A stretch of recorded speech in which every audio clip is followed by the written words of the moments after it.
nuyu ñi fi teew ñëpp di nuyu sunu mbokku sénégalais ak sénégalaises yi ñuy seetaan di ñu déglu ku nekk ak plateforme bi ñu koy defee nekk ci biir réew mi ak nekk ci bitim réew di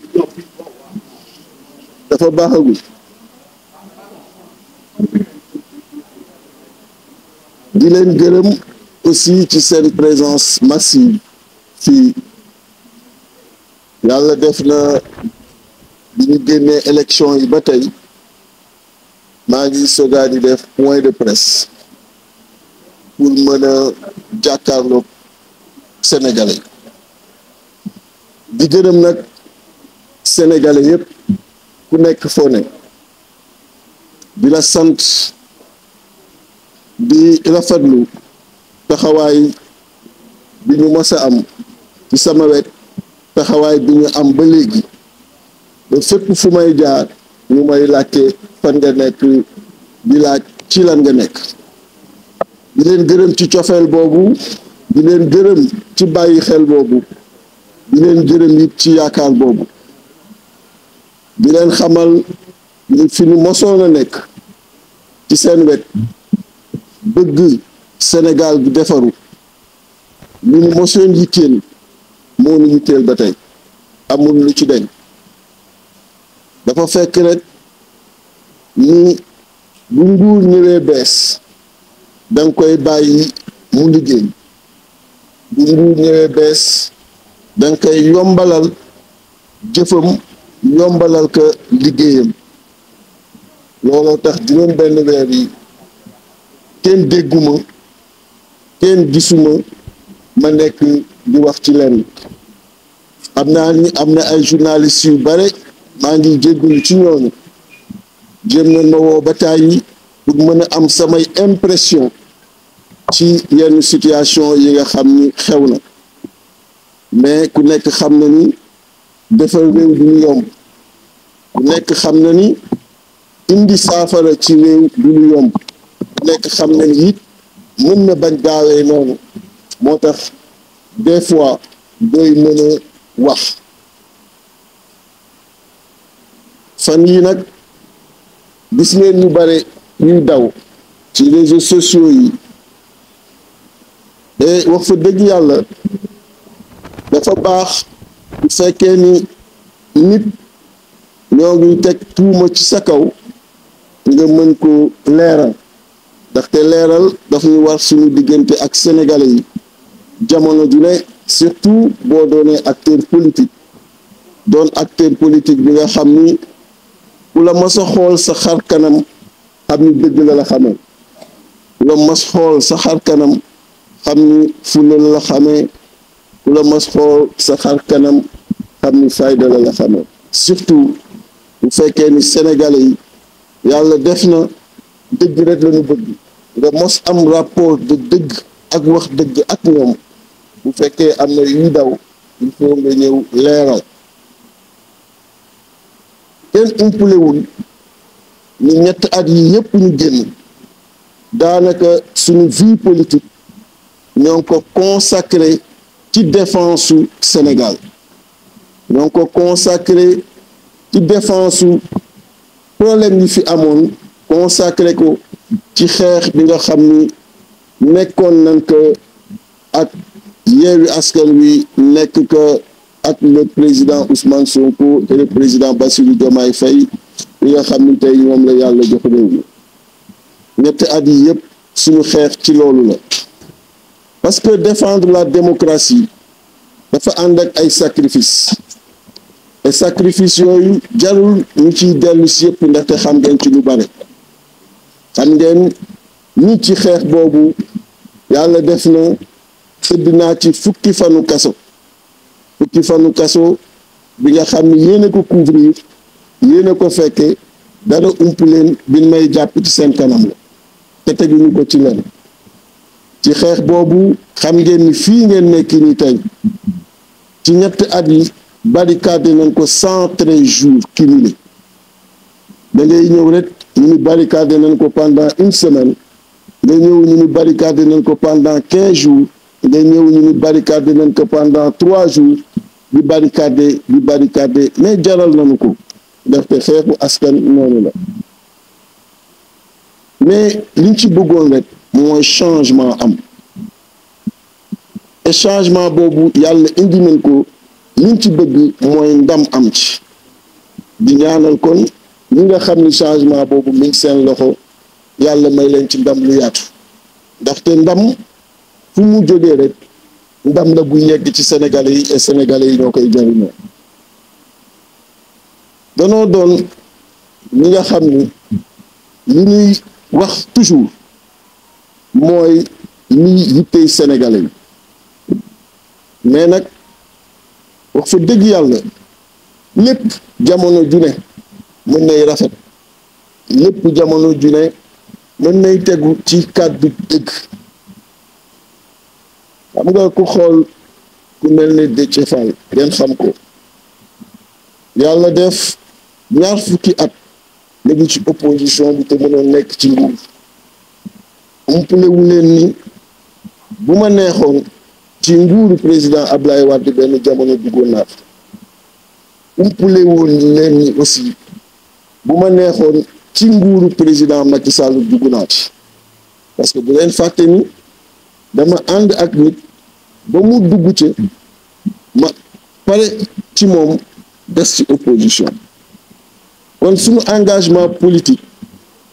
privilège suñu engagement politique am taxu kaa jóg giiñal naa leen suñu borom yittey sénégalais rek moo tax a jóg moo nu tax a jóg suñu engagement politique et rien d'autre donc bu fekkee am na nit ku taxaw xamoo ko sax wanewul kanam joxewul tur def vidéo muy wër te du benn responsable identifié ci benn parti mais muy wër naan bi Ousmane Sonko nekkee ci tolof woonan ma jox may xaalis wax ay wax xanaa bu fekkee ni dama waroon toog du ma toog ak doomu Macky Sall nag xanaa te Macky Sall soxla ma dinaa dem toog ak Macky Sall ci boppam loolu pour wax rek te danoo nekk ajjuma ñu ay jullit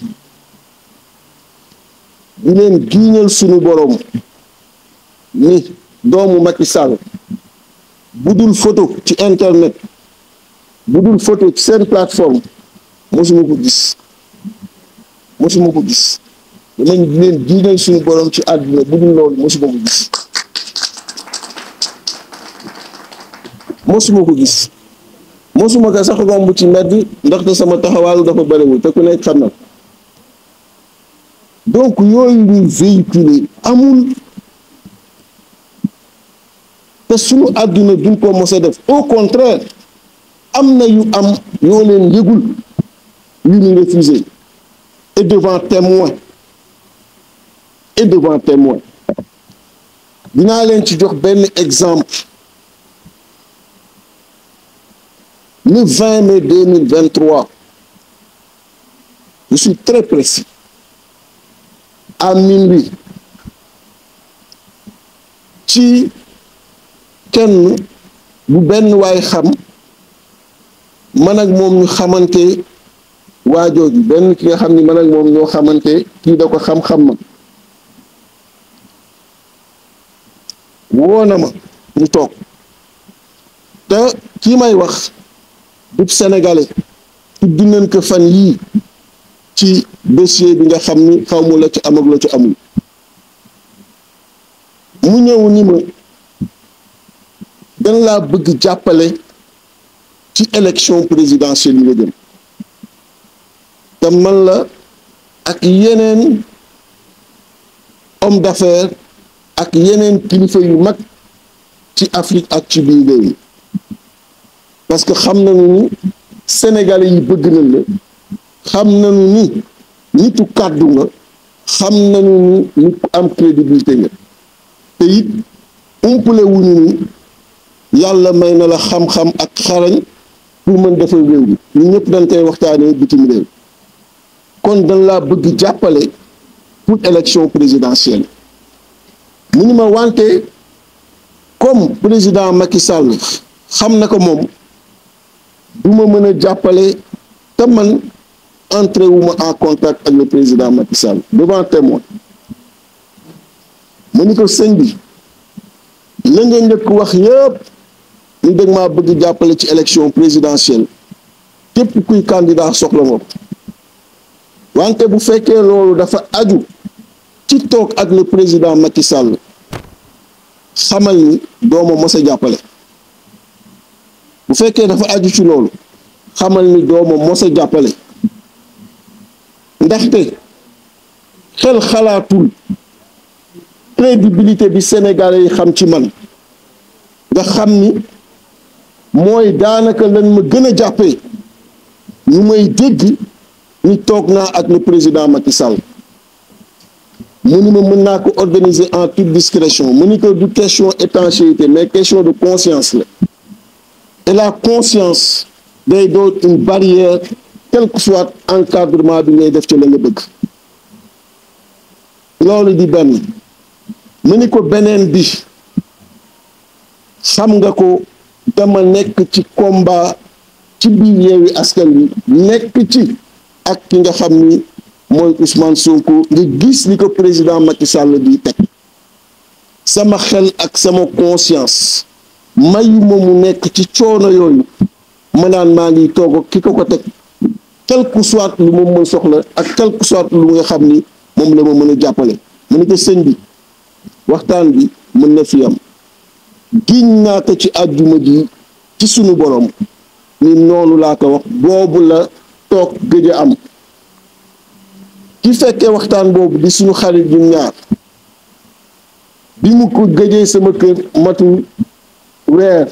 dafa ni ma xam naa politicien yu bare mais ku la gën a gore gisuma ko ci Sénégal ku la gën a ndaxte ki ñëw di la wër ñu bare wër nañ ko tooguñu ak moom mu toog ak yow nga xalaat sa conscience bañ xalaat sa compagnonnage ak nit ca lan ko teg bañ kon xam nga loolu buñ koy def c'est pour que Sénégalais yi xam ni nos rapports avec l'argent sont des rapports sains parce que danoo organiser suñu dund organiser suñu bakkan de sorte que lu nu jot doy nanu lu nu am doy nanu lu nu am mën nañ ci suturlu loolu boo ko amee tu es à l'abri mooy tax dara du fees sa bët dara du fëq sa bët mooy tax it kenn du la mën a këf ci lan te lii may wax nii wax naa ko ay tubaab ma ni leen sénégalais yu bees yi ngeen am ak africain yu bees yi ngeen am danoo doon ñi nga xam ni dafa am une fierté qui les habite parce que bu fekkee xam-xam école yi gën a mag yi ngeen génne fa lañu génnee doon fa major ci seeni kanam kon xam-xam mun leen ñu ko jaay bu fekkee dignité la it la amoon mënatul am parce que ay sénégalais ay africains yu xam àdduna xam seen bopp ñoom ngeen di jàkkaarloo te loolu mooy man ci li ma ne ñi ma àndal ñëpp ci li nu ne c'est des polytechniciens des professeurs d'université tous les cadres secteur informel bépp cadre boo gis mu ngi ci ñu ànd ci kon noonu la ñuy doxee ndaxte metti woon na jafe woon na siège bi ngeen di toog gis ngeen ñële ci ginnaaw vitre yële toj ak lakk-lakk yi tàmbali lii ci biir jamono bi ñu nekkee ci combat bi la guddi lañ fi ñëw attaqué ko pour brûler le siège. Yàlla def nos voisins qui sont à côté ñoom ñoo affronté ñi nga xam ne ñoo ñëwoon di def loolu noonu. far jamono jooju vous vous souvenez la gendarmerie mu ngi woon toujours ci suufu pont bi ñooñu ñëw bi ñu déggee coow li ñëw aider leen repousser ñi nga xam ni ñoo doon def njombe yooyu bi ñu ñëwee parce que am naa ay caméra ñu ni lii waruñu ko bàyyi dafa war a daw ni ñu gis soxorte bi ñuy songe mën leen situation bi toll na fi nga xam ni bu leen ci teg luy gën a sonnal dëkk bi luy gën a yëngal dëkk bi man xaajoo naa en tant que militaire ñu may attaqué ma koy contenir parce que amul loo mën a teg ci sama kanam ak koo mën a doon te du ma contenir du ma def face mais bu leen ko génne boo leen ko génnee dina metti nit ñi te riposte biñ ciy indi ci jamono ji ak fi tension bi soxlawuñ ko et loolu di benn ci yeneen ak yeneen yi ñu subir te xamu leen ko ñu xam nañu lu bare ca la may wax ni kon ku jóg def sa vidéo doo responsable parti doo responsable dara lenn rek tax lay ci jóg salir day baax ak yow ak sénégalais yi nga xam ni séq ngeen waxante dëgg nga ñëw toog leeral kon li ñuy wax dara amu ci dara amu ci te erreur manifeste bi waajoo ji def te yéen ñëpp aussi ngeen mën ko vérifier defe ni bi yàlla tegee nattu bi Ousmane Sonko demuma seeti ko prison yéen ñëpp vous avez vu ma publication bi ma ko seetee prison génn wax liñ fa waxtaanee et mieux rencontre boobu 20 minutes la war durer normalement jour boobu duré na 45 minutes ndaxte kenn bëggul woon dem boobu relation la mos am ak moom lii di wax ni amul xaar ma yàlla boog man bu nekk ci sama boor et lépp li nga xam ni mën naa ko jàppale nit jàppale naa ko lépp li nga xam ni mën nga ko taxawu nit cib coono cib xalaat cib xel def naa ko bi mu demee sax bay def stratégie pour mën a dugal liste yu bare bëgg parrainage yu député bi ma yabalee maa ngi leen di nuyu au passage le ministre Birame Souleye Diop yabal ma l'honorable député Abbas Fall ak l'honorable député Ayib Daffé ñu fekk ma sama kër à 28h ñu président Ousmane moo ñu yónni dafa bëgg député bi nekk ci sa parti nga jox ko pour mu mën parrainer benn ci listam ma ni leen bi ma dajeeg l'honorable Abbas ñu ngi naan ma soxla naa la rek parce que ñoo ngi dajeeg tribunal mais xaw ma woon lii ngeen may doy bu fekkoon lii la soxlawul woon ngeen di déplacé wu ba fii ma mel dafa sore woo ma au téléphone rek ni ma lii la soxla nga xam ni lu nekk sama loxo moo ko moom jël leen woo leen honorable député Bassirou Goudiaby ngeen ni que je vous ai mis en rapport et dinaa ko woo ni que heure boo leen yegsee ci moom loo leen bëgg comme signature na leen ko defal te wax leen président Ousmane que ni lu mu soxla jarul sax ngeen di yabal délégation lu nekk sama loxo moo ko moom loolu amul ma dem ak di parce que nit duñ la teg coono te nit ñi duñu doon sa bouclier gis nga Sénégal ñu ngi am ba tey des hommes d'honneur et des hommes de dignité mais politique tëddoo na ni nga xam ni ku nekk jàpp na ku nit àndal rek am na lu mu ciy wut diñ naa ko sunu borom ni sama ànd ak nit wutuma ci lenn lu dul njariñam sama ànd ak nit wutuma ci lenn lu dul njariñu Sénégal et c'est comme ça que j'ai toujours fonctionné et loolu képp koo leen bëgg ci àdduna dem leen ngeen laaj ko wax lu rafet jëf lu rafet toog ak nit bëgg xam loo xalaat ci moom déglu la fekk si la ca na ngay waxee déglu la bu baax a baax nga wax ba pare ma xam loo bëgg bu ko defee xam nu may taxawee bu fekkee ab noonu la noonu laa mos a fonctionner te noonu laay continuer di fonctionner ci képp ku may àndal mooy fexe ba doon bouclier li am nag mooy li ma ko waxee ci li nu yor yàlla na leen ci yàlla may ndam juróom benn weer yi kenn dégguma waxuma bi ñu dajee CICAD ñuy def prestation de serment ñoonte nañu tàppante nañu mu rafet comme ni mu mos a doonee parce que xam ngeen vraiment diggante bi lu ci yàlla def te moom laa mos a jàpp moom laa jàpp tey ñu jëm élection législative ci juróom benn weer yi il n'y a aucun contact sénégalais yu bare laaj ma mais lu tax gisuñu la ci liggéey bi muñ leen dina baax muñ leen rek day baax parce que mënuma leen wax ni juróom benn weer yi amul benn contact amul contact ak le président Ousmane Sonko amul contact ak le président Bassirou Diomaye Faye aucun contact mais dama jàpp ni danoo jàpp et dama jàpp ni ci liggéeyu Sénégal la ñu ne donc seen agenda mën na ko may ba ñu jub ci élection législative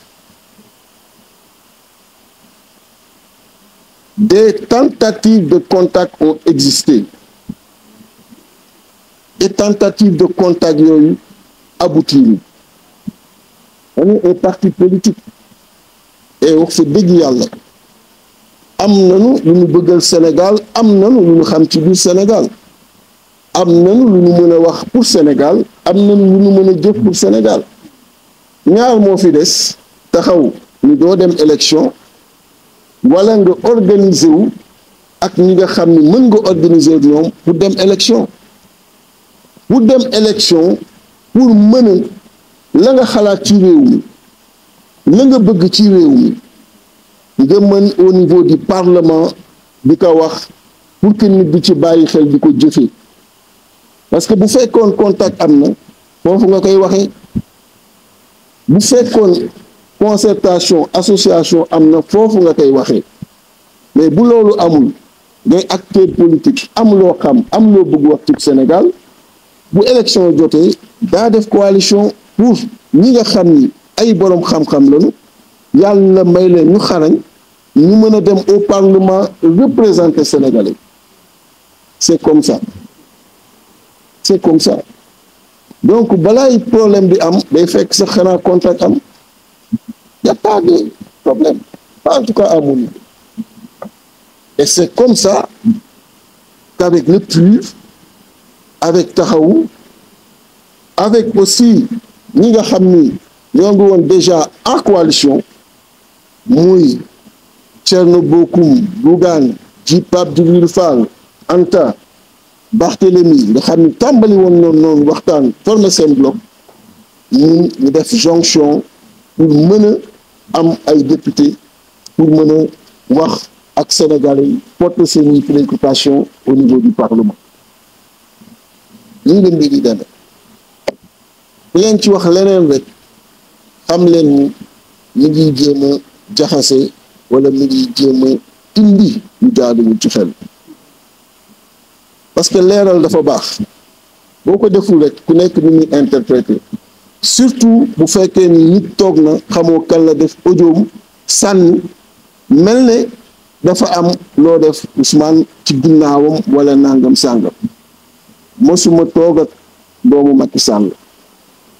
Macky Sall ñaari yoon la ñu daje te ñaari yoon yépp mooy bi ñuy recevoir opposition bi benn bi c'était le 1er décembre 2016 muy recevoir toute l'opposition mooy bi Lions yi gagné Coupe d'Afrique fii ci aéroport muy recevoir toute l'opposition ñuy recevoir landoo gaynde yi ñaar yooyu laa mos a gis ni président Macky Sall toog ak moom ca la ma fàttaliku bopp ca la ma fàttaliku ak benn colloque bu école polytechnique SICAP nga xam ne je fais partie des anciens je pense moom moo ñëwoon présider 40e anniversaire ma nekk ak polytechniciens yi moom mu présider donc aucun contact et toutes les tentatives de contact qui ont existé je les ai rejetées nit ñëw na fii ci Mamel woo ma këram jaar ci benn collaborateur benn kilifa gu mag ñu ne président Macky moo ma yónni parce que xam na sa xam-xam xam na sa xarañ te yow même bu fekkee bokku leen camp Sénégal soxla na la ci li nga xam ne ñoo ngi liggéey kon dafa bëgg nga ñëw ngeen ànd ci liggéey bi ma ni ko sëñ bi loolu lépp dëgg la wante maa ngi koy bamtuwaat parce que du ci yow képp mooy loolu dafa mënul ne dama nekk ci coalition mënuma di fa quitter naan maa ngi ñëw di liggéey ak le président Macky Sall ak lu rafet lu mu mën a wax ak soxla bu mu mën soxla ci lii xew ci Sénégal dafa mënul ne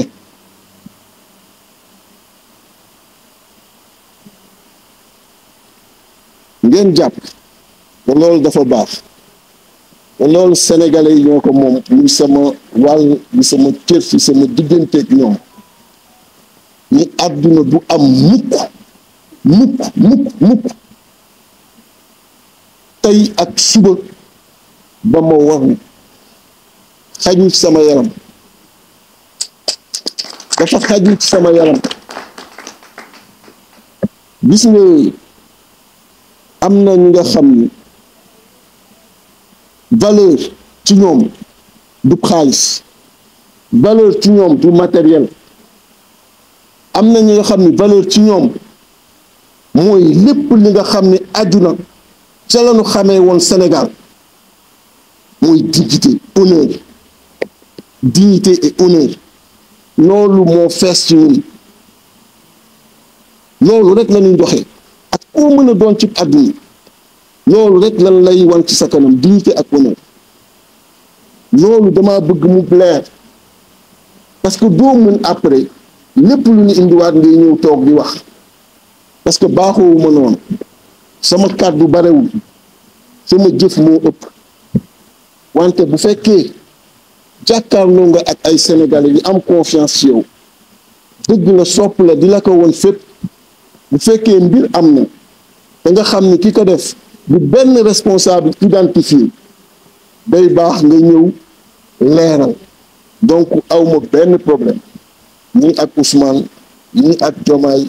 le président Diomaye ni ak aucun leader de Pastef reconnu et je le dis encore une fois retenez-le bien ce que je leur souhaite c'est la réussite de ce qu'ils ont engagé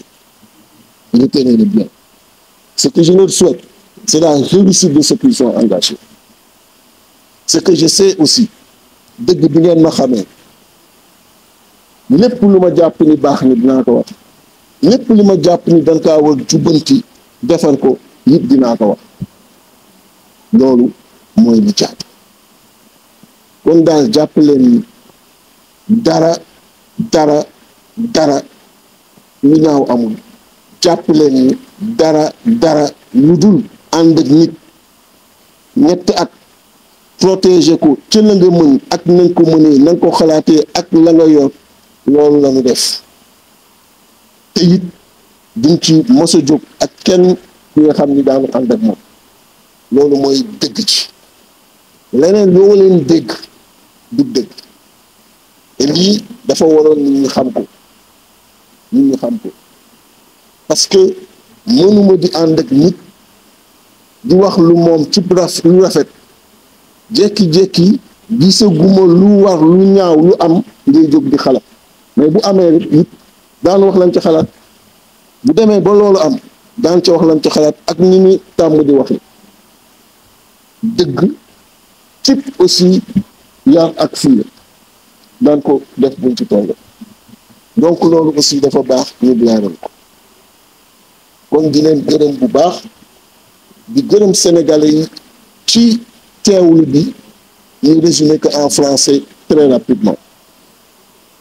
Remercier tous nos compatriotes d'ici et de la diaspora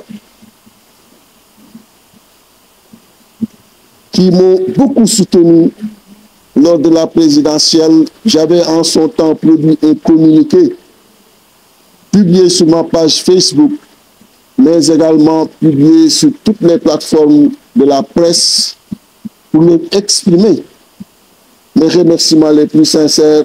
et par la même occasion exprimer mes félicitations et mes vœux de réussite au président Bassirou Diomaye Faye et à son premier ministre Ousmane Sonko. Remercier ces Sénégalais, remercier nos compatriotes pour toute l'affection et la sympathie qu'ils me vouent et qu'ils me manifestent partout où je les croise. Ils ont été nombreux avec mon silence à se poser beaucoup de questions. Lors de mes déplacements à l'étranger, au niveau des aéroports, à me croiser et à me demander les raisons de ce silence. Et je trouve qu'un régime qui vient de s'installer à peine 6 mois, il est important de leur laisser prendre leur marque, important de leur laisser la possibilité de dérouler leur programme et de donner des orientations. Et c'est ça qui a motivé ce silence, surtout que nous les avons accompagnés dans les moments les plus durs. On a été pour ces tenants des boucliers pour que le régime qui les persécutait ne puisse pas avoir raison sur eux, parce que nous considérions en son temps que la persécution n'était pas justifiée et elle était illégale dans toutes ses formes d'expression. Mais dernièrement, vous avez suivi une vidéo qui malheureusement a circulé, une vidéo faite par une personne non identifiée, non responsable, qui a essayé un peu de salir et de tenir notre honneur. Et vous le savez, nous ne sommes pas des personnes motivées, ni par l'argent, ni par le bien matériel. Ce qui a de la valeur, ce qui constitue une richesse à notre niveau, c'est l'honneur et la dignité. Et c'est cela qui a fait que nous avons opté depuis 20 ans à rester dans l'opposition, à ne suivre que la trajectoire qui reste en phase avec notre conscience et à ne être pressé par aucune recherche de matériel, par aucune augmentation de richesse, quelle que soit sa forme. C'est un choix. D'autant plus que d'autres choix existaient et étaient en face de nous, parfois même proposés ou des fois même encadrés dans son imposition. Mais nous avons choisi de rester ces 20 dernières années dans l'opposition et les 3 dernières années au niveau de Yewwi Askan Wi. La chronologie du PRP depuis sa naissance, concernant ses étapes politiques, nous avons créé ce parti avec ces brillants cadres que vous connaissez, cadres de très haut niveau, le 28 mars 2021. Au mois d'août 2021, la coalition Yewwi Askan Wi a été créée 4 mois après. Au mois d'octobre 2021, j'ai pris ce siège, je l'ai inauguré et mis à la disposition de Yewwi Askan Wi. Le PRP n'a pas eu le temps d'avoir une vie politique propre, mais de par les motivations communes que nous avions avec les autres partis dans Yewwi Askan Wi, nous avons préféré en son temps privilégier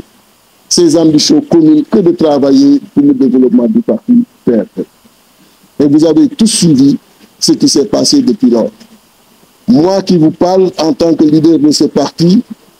dans ce combat que nous avons mené et réussi, j'ai été emprisonné injustement pendant 10 jours dans la prison de Sébikotane. Je l'ai enduré avec toute la dignité qui sied en tant que citoyen, mais en tant que militaire préparé. Et ces 3 dernières années, ce siège qui vous reçoit aujourd'hui a été barricadé pendant 113 jours où il nous était impossible d'y accéder. Vous-même, le plus souvent, avec les organes de presse qui sont là et qui ont bien voulu répondre à notre invitation, vous avez sorti des photos, couvert ce qui s'est passé ici.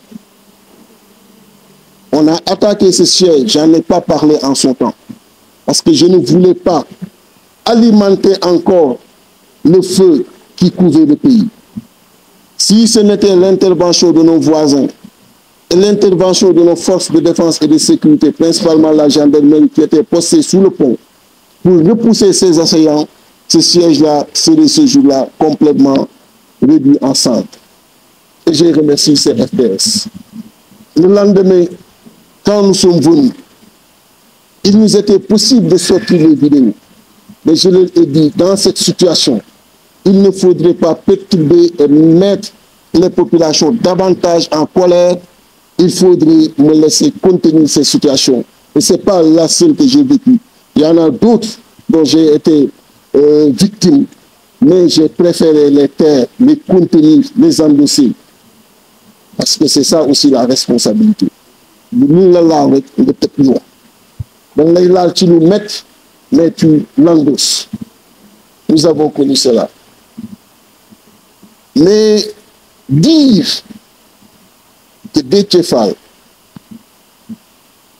s'est assis avec le fils de Macky Sall pour recevoir de l'argent, mais quand même c'est très très gros. Nous sommes un vendredi. Je suis musulman. Je le jure sur le Saint-Coran que je n'ai jamais vu, à part les photos sur Internet, le fils de Macky Sall. Jamais vu. Une photo sur Internet. Et je pense que s'il s'agissait de s'asseoir avec quelqu'un, j'allais le faire avec le président Macky Sall lui-même, qui a à plusieurs reprises essayé d'avoir ce contact que j'ai systématiquement refusé. Un exemple que vous ne connaissiez pas que je vais vous donner. Le 20 mai 2023, à minuit passé, un étranger de le nom a circulé par la suite dans une affaire, mais je ne connais même pas si elle est vraie ou pas, a cherché à me voir par le biais d'un ami commun, ce que j'ai accepté finalement. Et quand il est venu, la principale raison de son déplacement était de voir s'il y avait la possibilité, lui et ses amis hommes d'affaires et autres grands dignitaires africains et sénégalais, s'il y avait la possibilité qu'ils m'accompagnent pour la présidentielle, parce qu'après étude, ils avaient jugé, compte tenu de la crédibilité, de l'expérience en politique, de l'expertise, mais surtout de la forte affection et sympathie qu'il y a entre moi et les Sénégalais, mes chances étaient fortes pour que je puisse, si je suis accompagné financièrement, gagner la présidentielle, sous la condition que je m'asseye avec le président Macky Sall pour le mettre lui à l'aise. Ma réponse a été simple et sans équivoque, et je le jure encore sur le Saint-Coran. Jamais je ne m'asseyerai avec Macky Sall pour 2 raisons. La première, je ne brûlerai jamais cette crédibilité, cette confiance que les Sénégalais ont en mon endroit. Et vis-à-vis de ma conscience, ce que tu me demandes m'est impossible. La deuxième raison, il ne peut pas être celui qui persécute aujourd'hui Ousmane Sonko, avec qui je suis actuellement, et que lui m'entende plus tard que j'ai eu à commercer avec son boulot. Pour ces 2 raisons, vous pouvez considérer que cette discussion, nous pouvons y mettre un terme tout de suite. Et ce n'est même pas la peine de prendre un autre rendez-vous. Ce qui s'est passé, c'était la seule fois qu'on s'est vu, il n'y a pas eu une deuxième fois. Parce qu'il a compris le message. Et celui qui a été témoin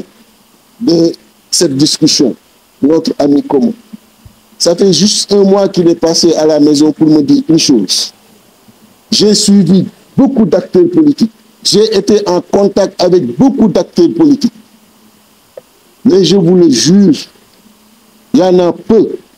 qui ont la crédibilité que vous avez. Il y en a peu qui ont ce rapport avec l'argent et le matériel. Décliner une si grande possibilité en tant que candidat pour ta crédibilité et pour un ami, je te dis que tu es le seul à le faire. Parce que pour moi, la dignité et l'honneur n'ont pas de prix. Parce que pour moi, la réussite, le succès, c'est l'affaire du Tout-Puissant, c'est sa volonté, qui en toutes circonstances, si elle est inscrite sur le chemin de ton destin, te croisera. La réussite et le succès, si ils sont inscrits sur le chemin de ton destin, te croiseront. Et je reste foncièrement convaincu de cela. Que pour rien au monde, je ne ferai quelque chose qui n'est pas conforme à ces valeurs pour justement du bien matériel. Et dans ma nature de compagnonnage avec quelqu'un, c'est de toujours le défendre, de me servir et de me mettre en bouclier,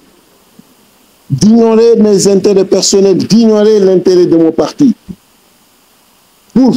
être à ses côtés, pour que rien ne lui arrive. Et c'est comme ça que j'ai fait ces 3 dernières années. Et rien d'autre que cela. Donc, c'est totalement faux. Je le précise parce que c'est un devoir que j'ai vis-à-vis des Sénégalais, de lever toute équivoque, de lever toute calomnie sur ma personne et ma démarche. Parce que maintenant, c'est devenu presque une nature de vouloir calomnier quelqu'un pour je ne sais quelle raison. Et ce qui est grave, ce sont des personnes non identifiées, qui ne sont responsables d'aucun parti, qui ne donnent même pas de nom, que je me mette en face d'eux. Et comme on m'a toujours connu pour lever ces calomnies, ça n'a jamais existé. Je n'ai jamais eu de contact, ni avec le fils, ni de l'ancien président, que je n'ai jamais vu à part ces photos sur Internet. Je n'ai jamais été en contact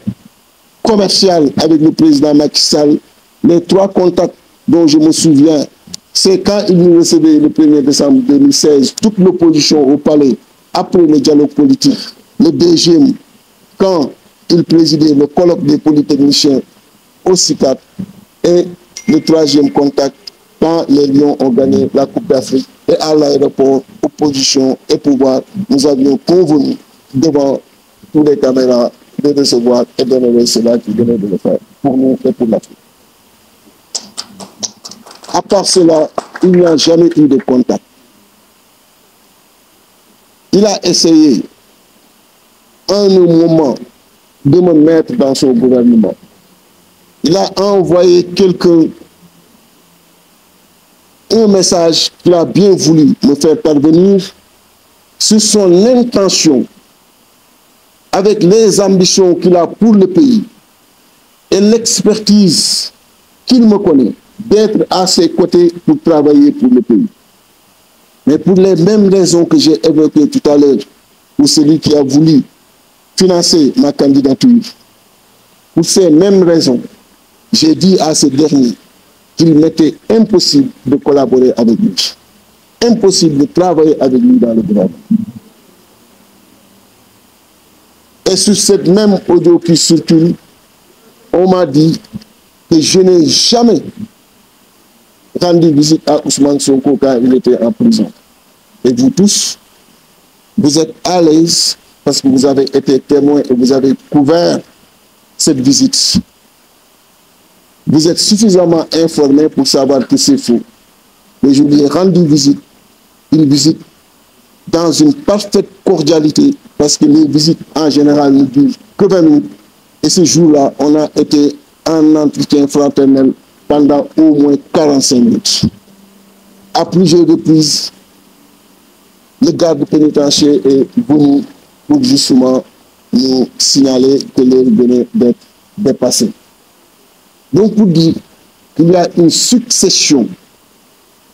de calomnies et il était important de les dégager. Je ne pourrais pas le faire tout le temps, parce que peut-être d'autres vont venir. Mais il était important pour cette fois de venir parler aux Sénégalais, de venir parler à nos compatriotes qui nous font énormément confiance et leur renouveler ce pacte de dignité, ce pacte d'honneur, ce pacte de vérité qui nous lie et qui n'est pas un pacte écrit, mais un pacte qu'on vit. Parce qu'un pacte écrit est du saupoudrage, mais un pacte qu'on vit, c'est une conviction profonde. Et cette conviction profonde est liée à notre peau et à notre sang. Et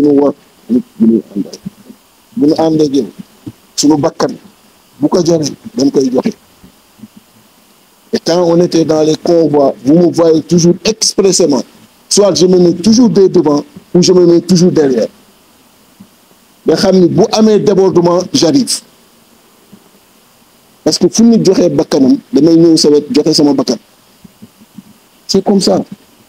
Et ça ne va jamais changer dans mon compagnonnage avec nous. Jamais. Ni. Demain, il commence à tourner. Je commence des tournées internationales. J'entends qu'il y a des difficultés. Je me fais à ces tournées, je reviens pour me mettre aux côtés de Ousmane ou aux côtés de ceux qui sont persécutés. Donc j'ai sacrifié tout le programme de notre parti pour ce combat-là. Mais c'est un choix, je l'ai fait. Et je suis prêt à le refaire pour n'importe quel combat. Donc pour dire que c'est une posture de dignité et d'honneur. Et donc, s'il y a des calomnies qui viennent aujourd'hui salir ou mettre un doute sur nos compatriotes, dans l'esprit de nos compatriotes, c'est de notre devoir de venir lever ces doutes-là. Donc, vous dites encore une fois que toute ma vie, je l'ai consacrée aux préoccupations des Sénégalais et je continuerai à avoir cette posture. Il est évident que ces 6 derniers mois, je n'ai pas eu de contact ni avec le président Ousmane, ni avec le président Bassirou Diomaye Faye. Et je comprends, ils ont de hautes responsabilités et peut-être c'est ça qui fait qu'ils ne peuvent pas être en contact avec tout le monde. Et à chaque fois, dans les aéroports ou partout ailleurs, quand j'ai été interpellé, on ne te voit pas dans ce qui se passe aujourd'hui, on ne te voit pas dans les affaires de l'État. J'ai toujours esquivé la question en leur disant qu'il était important de leur donner du temps. Et nous tous, on leur souhaite une très grande réussite. C'est la réponse que j'ai toujours réussi. Même vous, journalistes, vous avez essayé par tous les moyens de me faire parler, et je m'excuse, il y en a énormément qui ont essayé de m'avoir au téléphone, parfois même par gêne, je ne pouvais pas les prendre, parce que je ne savais pas quoi le dire, et ne pas les frustrer, et je m'excuse auprès de vous. C'était toujours pour mettre à l'aise nos amis et faire en sorte que ce qu'ils ont engagé, le combat que nous avons fait ensemble, qu'ils soient suffisamment à l'aise pour le mener et pour le réussir. À l'approche de la constitution des coalitions pour les législatives, les contacts n'ont pas existé, les tentatives n'ont pas abouti. Nous avons un parti politique et nous avons le devoir, l'obligation de nous prononcer sur ce qui se passe dans ce pays-là, de donner notre point de vue sur la marche du pays. Ce qu'on pouvait faire avec eux s'il y avait cette association. Mais comme le contact n'est pas établi, nous avons naturellement travaillé à mettre une coalition, à faire une jonction avec d'autres camarades qui étaient déjà ensemble pour voir comment avoir une liste qui nous permet d'avoir des députés à l'Assemblée pour pouvoir se prononcer sur la marche du pays. Donner notre point de vue, donner des orientations qui peuvent aider et soulager les préoccupations de nos compatriotes. Il n'y a que ça. Il n'y a aucun problème, il n'y a aucune envie de faire mal, aucune envie de faire sombrer le travail de qui que ce soit. Mais il y a juste une obligation en tant qu'acteur politique, en tant que citoyen sur qui les Sénégalais comptent et qui depuis lors t'interpellent et qu'il y a une occasion avec le Parlement de porter les préoccupations, de se mettre en coalition pour porter les préoccupations, pas plus que ça. Naturellement, le moment venu, et à chaque fois que nécessaire, s'il y a lieu, en toute objectivité, de dire notre point de vue sur la marche que nous jugeons pas du tout correcte, rassurez-vous, comme on l'a toujours fait, devant les Sénégalais, on le fera toujours. Parce que, je le répète encore une fois, ça fait 20 ans que nous sommes dans l'opposition et c'est un choix que nous avons fait. Si on était à la recherche de privilèges, on serait aujourd'hui, on aurait été depuis lors et successivement, soit dans le gouvernement du président Abdoulaye Wade ou le gouvernement du président Macky Sall. Mais nous ne sommes pas à la poursuite de privilèges. Donc, nous avons fait cette démarche uniquement pour avoir une représentation et pour donner notre point de vue au niveau du Parlement. Ce qu'on aurait pu faire, je vous le répète encore une fois, si ce contact avait existé, et cette association avait existé, ce qu'on aurait pu faire avec ceux qui sont là. Et nous leur souhaitons une excellente réussite dans leur mission. Vous savez, je l'ai dit à certaines autres autorités étrangères avec qui j'ai discuté dans mes déplacements et qui m'interrogeaient, c'est normal, en tant qu'acteur politique sur la marche du pays. Ma réponse à elle toute est sans équivoque. Notre souhait, et je vous exhorte vous aussi, c'est de les aider et de faire en sorte qu'ils réussissent leur mission. Parce que ce qui nous importe, c'est la prise en charge des préoccupations de nos compatriotes, le soulagement de la vie sociale de nos compatriotes, les réponses à leurs préoccupations au quotidien et aider-les, mobiliser-vous à ce que ces réussites puissent exister. C'est ça qui nous importe. Et une fois au Parlement, à travers les prises de parole, à travers les préoccupations qui seront amenées, c'est ce qui se fera pour que le Sénégal aille de l'avant. Il n'y a que cela qui nous importe, parce que c'est le choix que nous avons fait d'être à leur côté et de leur retourner tout le bien qu'ils ont toujours eu à nous procurer. De leur retourner tout l'espoir qu'ils nous ont toujours manifesté et de leur montrer que nous restons les mêmes dans nos rapports avec la dignité, dans nos rapports avec les principes, dans nos rapports avec l'honneur. Considérez, et je vous le dis encore une fois, tous les politiciens ne sont pas pareils. Nous sommes des hommes d'honneur, nous sommes des hommes de dignité et de principe. C'est des Bouillacard. Celui-là, c'est mon ancien, il est polytechnicien comme moi, cadre d'une très grande multinationale de ce pays. Lui, professeur d'université à l'université de Thiès. Très grand professeur. Tous les autres que vous voyez, des cadres de très haut niveau, ils ne sont mis que par le bien-être des Sénégalais, la défense de leurs préoccupations, mais également des propositions pour les faire avancer. Donc, cette posture n'a été et n'est justifiée que par ce que je viens de publier. Donc, à mon niveau, il n'y a aucune difficulté au moment où je vous